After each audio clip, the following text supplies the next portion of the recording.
Hello, everyone. My name is Rodolfo Puente de la Fuente, Udemun's Secretary of Committee, Unidad San Pedro, and I'm here to explain more about the G20 Summit Committee through this special committee training. We will be discussing topics of significant relevance, such as topic distribution inside the sessions, creating the blog, creating the resolution papers, participants, chair, and the basics of the committee. So I want to start welcoming you all and congratulating you all for being part of this new revolution. We are pleased to introduce for the first time in history of Udemun, the G20 Summit, an innovative and a brand new committee that we know that each participant will improve their development, referring to the public speaking, the writing skills, and cooperating with other delegates. So I want to start talking about the most essential aspects the committee, you as a participant of the committee, should be highlighting in order to have a better understanding of what the G20 summit is. So the first thing is that the G20 summit brings together 80% of the GDP, 60% of the world population, and 75% of global trade. That means that the participants are not in an extreme crisis in terms of poverty. They have actually a good global trade relationship with other nations. They have a good GDP and they have a lot of citizens, but we need to take into account the COVID-19 pandemic and how this virus is affecting the countries and the organizations that you are going to be representing. Then the G20 presidency rotates each year. That means that the summit does not have a permanent secretariat, but Italy is the host of this current year, 2021. The previous year was Saudi Arabia, and each previous year has changed. So, last but not least, what is the presidency agenda and what are the tasks of Italy as host? Well, the presidency agenda focuses on discussing issues of national and international concern. That means that the presidency agenda is created by the host, in this case, Italy, and it is your background paper. So all the topics that are being discussed in the document uh, were chosen by Italy, and always the topics depend on what the host indicates. Some hosts really appreciate to take into consideration regional or national topics, but others like actually to have a better international view of the topics. So, talking about Italy's role in Udemun, the nation of Italy will be assuming the position of chair, and the chair is composed by a director, subdirector, and moderator. Alejandro Hinojosa Rojas as director, Patricio Garnica Gonzalez, subdirector, and Robin Daniel Carlos Martinez as moderator. But the director is the only one permitted to intervene if necessary. For example, Italy is a nation and is still a participant of the summit. So if maybe the committee is not sure of applying or implementing a solution in a resolution paper, or they are stuck in a topic, or they are not actually uh, going well into the debate, Italy and the director can intervene and help and give points of view to help the debate flow of the committee. So having said that, we have a variety of global leaders participating this year. We have a list of 20 participants. They all are countries except for the European Union and Italy, of course, that will be assuming the position of chair, as I already explained.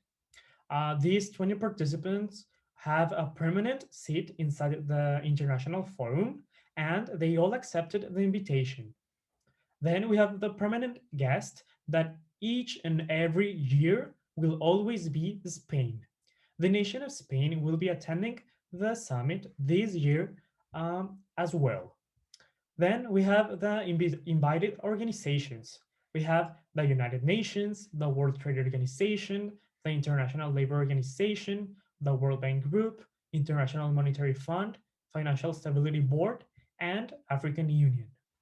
So Italy decided to give invitation to actually these organizations because the nation believes that they are essential in order to have a great development of the solutions and the solving of the agenda. So we have mostly international organizations, and what they have in common is that they all participate in forums and they all take action into economic and political topics as the ones that we are going to be discussing in the G20 summit. Then we have the African Union, that is a regional body, but it is as important as all other participants. Italy decided to invite the African Union in order to have a better representation of the African continent. But actually, we also have South Africa as participant, but Italy wanted more and more African representation. So this is a complete list of all the global leaders participating in this summit, but there's a detail. You will be representing a country or an organization by being a world leader or a global leader. That actually means that personal pronouns, the country organization's name, for example, China or World Bank, and the word delegation and the word leader are allowed. So the personal pronouns and leader or the name are actually allowed in the committee and will not receive a warning. So now, why is the G20 summit unique? Why is this committee presented as a specialized committee and not as a regular committee? Well, the G20 summit will be composed by a larger quantity of topics to be discussed during the sessions and during all simulation. Therefore, the participants will be required to operate faster compared to actually normal committees. Normal committees are always discussing maybe one or two topics, but in this case, the G20 summit will be discussing 4 topics. So now the presidency agenda. In here, we can see the topics that we are going to be discussing. So I want you to have clear the structure and the composition about the presidency agenda. We have first the main topic. There's always a main topic that is actually a more general view of what the committee is going to be discussing. In this case, the main topic is magnifying the efforts to stabilize the international economies from actual recession. It is clear, it is general, and then they also exist sublevels. Then we have down the Sustainable Development Goals. We have 3 of them. First, decent work and economic growth, industry innovation and infrastructure, and partnerships for the goals. These SDGs actually help the distribution of topics to have a clear view of what Italy has in mind. So then, the other and the last but not least sublevel is the subtopics. So hear me out. The subtopics are the only ones that the committee is going to be discussing especially. So the committee is not going to be discussing in a specific way the main topic nor the sustainable development goals. The countries and organizations will be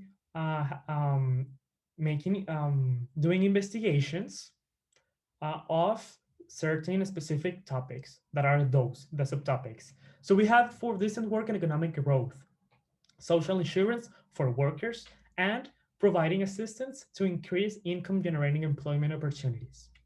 Then we have in industry innovation and infrastructure, boosting the tourism industry due to the global pandemic aftermath, and banking policies to prevent future global recessions. And last but not least, partnership for the goals that will be coalitions between countries to achieve the presidency agenda. That means that the last SDG will be destinated to achieve all the subtopics already mentioned, that are four. So, talking about the topics that the committee will be discussing, I want to explain in a clearly way what a blog is. So, the blog is actually a replacement of a position paper, but in a briefer way. So you will write a paragraph, an actual brief paragraph for each subtopic. These subtopics that we already mentioned, the first four subtopics. So how do I know if I have the complete information in each paragraph? Well, you have to achieve four points. The first one, A, an introduction of the global issue. It is as the same as the first paragraph of a position paper. It is a general view of what the global issue is. Then B, describe what is happening in your country, or if you are an organization, describe how is your organization focusing or managing the problem. If there's an relationship with the country or organization and the topic. Then go straight to the point in a brief way and write down your vision and what did you expect as G20 as participants of the G20 for the debate and the subtopic. Maybe, for example, in a subtopic, I actually would like the committee to focus on long-term solutions, or maybe short-term solutions, or maybe in a national view, or maybe international view. So you'll describe what did you expect from the committee. Maybe you actually don't want to get involved in a specific situation of a country. You rather want to have your solutions in more general way. Then the last but not least, propose solutions. And this goes straight to the point and state the proposals that you as a leader have in order to solve the subtopic. So the introduction is actually a very brief introduction. Could last 20 seconds or two sentences. You will include a greeting for the invitation.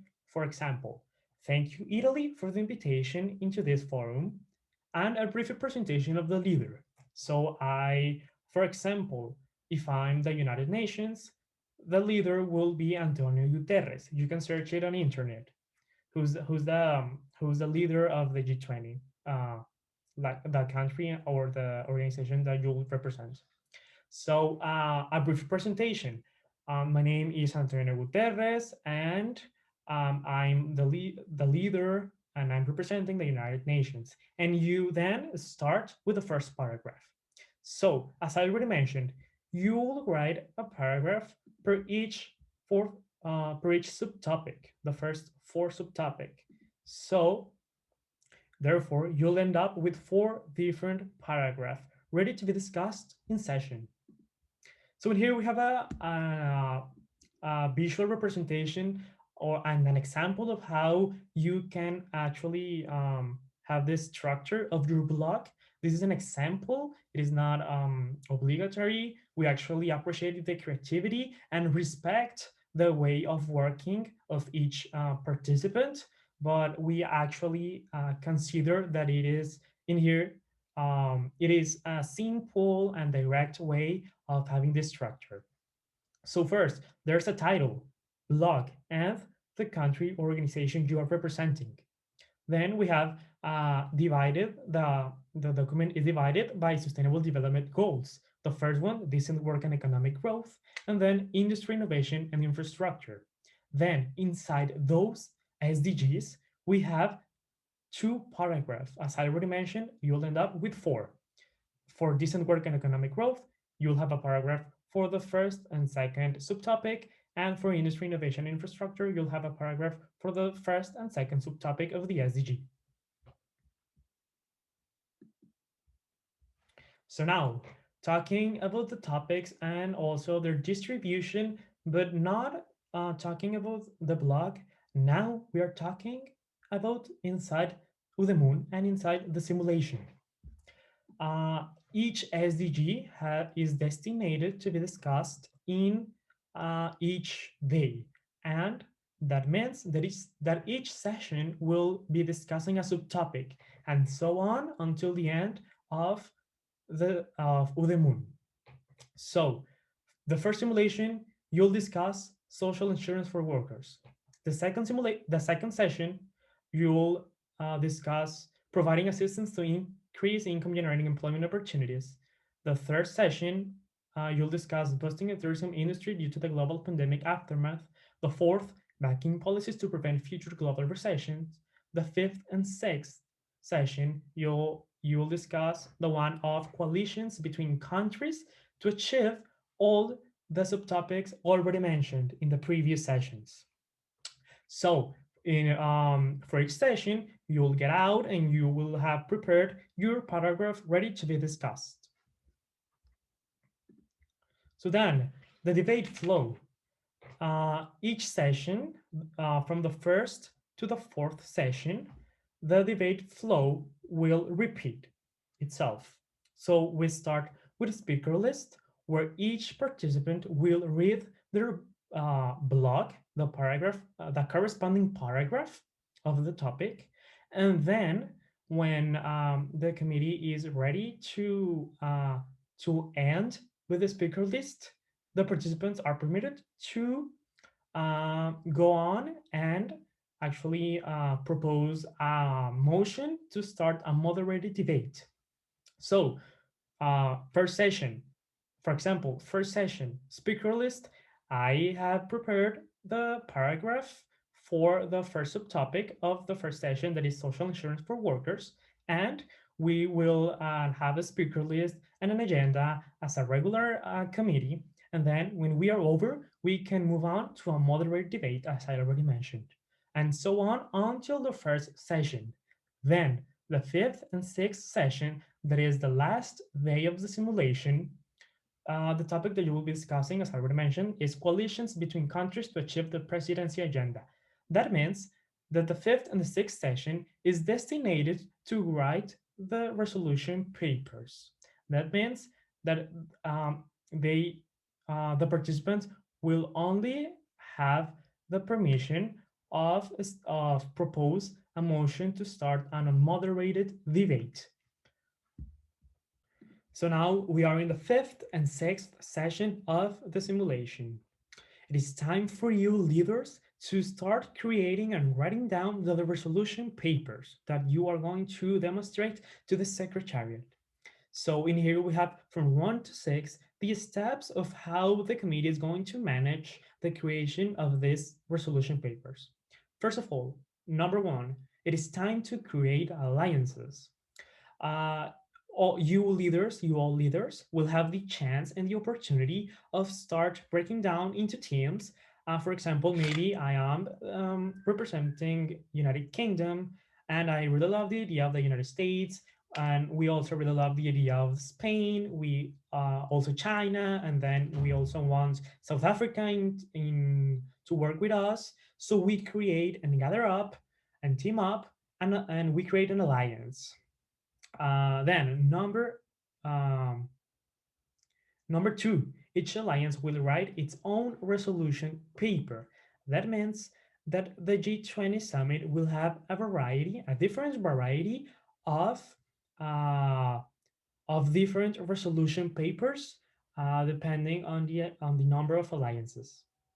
Then, number three, each alliance will choose two sponsors. So let's go to the left hand of the presentation where we have the format that leaders will have to complete and write down all the information. We have the committee that will be the G20 summit, the alliance name. The alliance name, each alliance have the liberty of choose the name they actually want. And then we have the sponsors. As I already mentioned, there will only be two sponsors per alliance, and each alliance decide how they actually choose the sponsors. Maybe they actually want to have internal voting. That is okay, delegates. Then the signatures are all the countries that are part of the alliance. Maybe they are 9 countries, 10 countries, 11 countries. They all are signatures. The title is the main topic of the presidency agenda that I already stated. And then the resolution paper will be divided by two. Uh, one, decent work and economic growth, and two, industry, innovation, and infrastructure. That means that each SDG will have their own solutions regarding the subtopic that they already discussed. So, for example, decent work and economic growth will have the solutions of the workers and also about the promoting the employment. Then let's go back to the steps. Number four, resolution papers will be read in front of the entire committee. This step, it is the same as in a normal and regular committee. The Each sponsor will read their own resolution paper in front of the committee. But then, number five, leaders will vote for the resolution paper they are willing to demonstrate to the secretariat. That means when the sponsors ended reading their resolution papers, the chair, that it is Italy, will start a roll call voting about which resolution paper uh, the committee wants to give to the secretariat. So the resolution paper that has more votes, that resolution paper will be the document that the secretariat will be receiving. Then, last but not least, the sixth step. The secretariat will analyze the solutions and decide whether the resolution paper is accepted or rejected. If the resolution paper is accepted, congratulations, leaders. The presidency agenda has been discussed in an excellent way. But if the resolution paper is rejected, a moderated debate will be in order, and uh, all the committee will actually gather as a committee. There will not be alliances. Only the leaders will be discussing about what to modify to the resolution paper. So now the parliamentary procedure inside the G20. So this innovative committee is actually introduced as a specialized committee, but still has the regular model United Nations parliamentary procedure, motions and points. We have an example that are motion two, some examples are motion to open the session, motions to close the session, motion to open a moderate debate, motion to start an unmoderate debate, a point of information, point of commentary, point of inquiry or parliamentary inquiry, point of order, and point of personal privilege. They are the same as a regular committee. But remember, do not worry. The chair, that it is Italy, will be guiding the committee by recommending the motions needed. The chair is actually well trained by Udemun and will be conscious about what's next. So I want to end this presentation and this special committee training giving you these three advices that I guarantee that if you follow them correctly, they will help you to have a better performance in the simulation. So first one, Carry out a deep investigation of your head of state and the country and organization you are representing. Go straight to the internet and made a deep research about previous G20 summits, about the topics that were discussed in previous years, and if maybe your country was a host. Then, second one, be fast and clearly organize your notes. A good memory and the use of page will be essential. Remember, leaders, that the G20 is presented as a specialized committee because it has more topics than compared to a regular committee. A regular committee, remember that they usually discuss topic A and topic B. Well, in this, as I already mentioned, in this committee, you'll discuss four different topics, and each session will be changing the topic. So I actually, a great advice that I gave you is to have already the structure of your notes. It can be physical or maybe into your computer, but have the space for each subtopic. Notes for the first subtopic, notes for the second subtopic, notes for the first, so that for the third subtopic, and note for the fourth subtopic. Then the last one, remember to build a positive relationship between participants. Remember, delegates, this is all about cooperation. Remember that in the fifth and sixth session, you'll need them. You'll need to create alliances. And remember that the chair, Italy, will open a roll call voting about what resolution paper will be presented to the Secretariat. So if you have any question, I am willing to answer it via email. You can send an email to the event Udemun, and I'll answer it as soon as possible. Remember, leader, there are no dumb questions nor simple questions. All questions matter, and we want you to go into the debate with all the information clear. We want you to explode your talent inside the G20 summit and go straight to collaboration. So thank you, leaders. I hope you are enjoying these topics, the simulation. There is a really big team behind the G20 summit that has prepared all this information and is willing to see you in session. Thank you and good luck, leaders.